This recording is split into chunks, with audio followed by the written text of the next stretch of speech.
ওয়ালাইকুম বন্ধুরা, কেমন আছেন? আল্লাহর রহমতে আমি ভালো আছি। আপনারা কেমন আছেন জানাবে। আজ ফাইনালি আমার ছেলের বার্থডে জন্য রেডি হয়ে গেছি। দেখুন, এই দেখুন, বাড়িতে সব কাজ কাম ডেকোরেশন সব শেষ। এবার গেস্ট আসার পালি। আস্তে আস্তে ব্লগিং। হ্যাঁ হ্যাঁ হ্যাঁ, গ্যাস জ্বালাতে পারছে না আমার মা। আমার মা কিছুই জানেনি।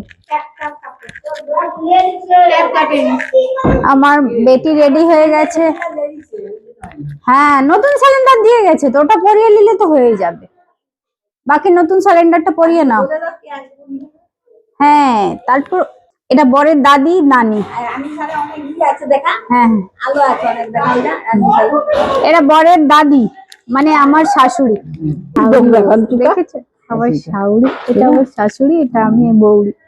মা বেটি লাগছে না।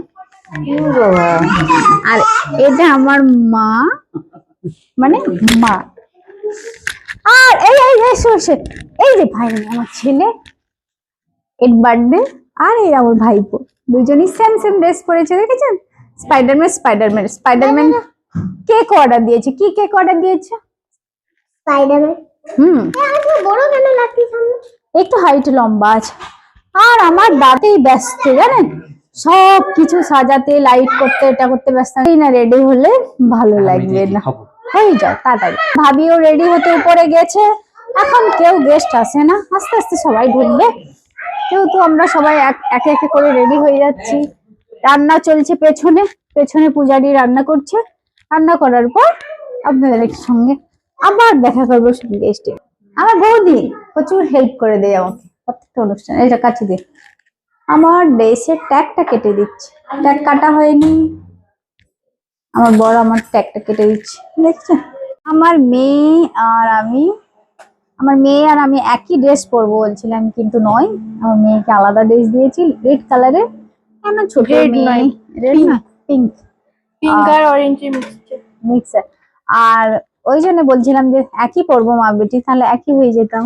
তাই পরি না, একই আলাদা আলাদা পরেছি। আমি ইয়েলো পরেছি, আমার বেটি পরেছে মানে পিঙ্ক। তাই মেয়ে দেখছেন আমার থেকেও হাইট লম্বা, অনেকটাই লম্বাও। সেজে গুজে সব চলছে, তো বললাম না পেছনে আপনাদেরকে দেখাবো। এখানে কাজগুলোকে ঠিক করে করে রাখবো।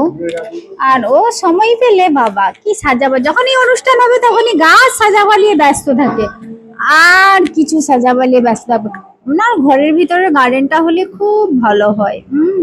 বেটি তার ভাইদেরকে সাজিয়ে দিচ্ছে গো।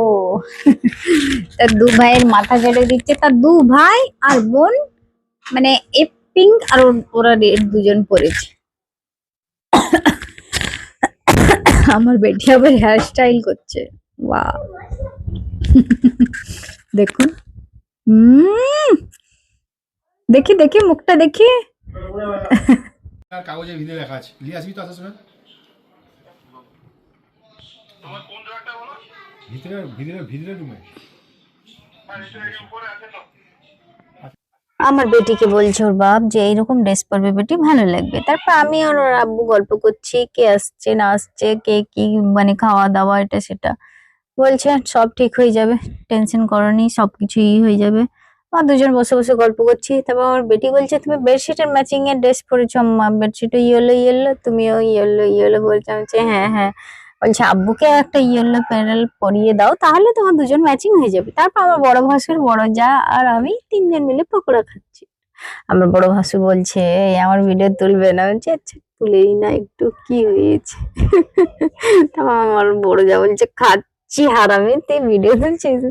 আমার বেটি আমার বড় যা তারপরে এলো আমাদের ফাইনালি আমার সে ঘরের জায়ের, শ্যানো জায়ের মেয়ে, আর শ্যানো যা, শ্যানো দেওরের ছেলে। তারপর আমাদের রিলেটিভ যারা আসছে এক এক করে। আমার শ্যানো জায়ের পাটা তো জানেনি একটু ভেঙে গিয়েছিল, এই আজকে খোলার কথা ছিল, কিন্তু আজকে খুললে তো চলতে পারবে না, যেহেতু আমার ছেলেরই আছে।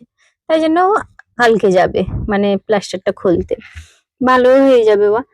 তারপর ওরা চলে এলো সে ঘর থেকে। আমার মেজো যা এখন অব্দি আসে না, তার ছেলে মেয়ের এক্সাম আছে, বলছে পড়িয়ে আমি যাচ্ছি। তারপর ওদেরকে খাওয়া দাওয়া দিলাম, সব মাসি দিল কোল্ড ড্রিঙ্কস আর পকোড়া।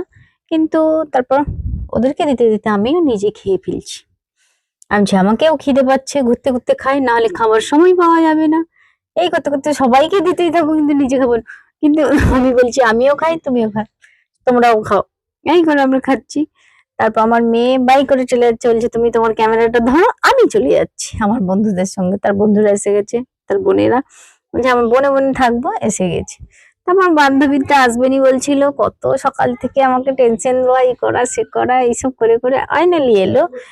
আসতেনি মনটা একটু খুশি খুশি হয়ে গেল।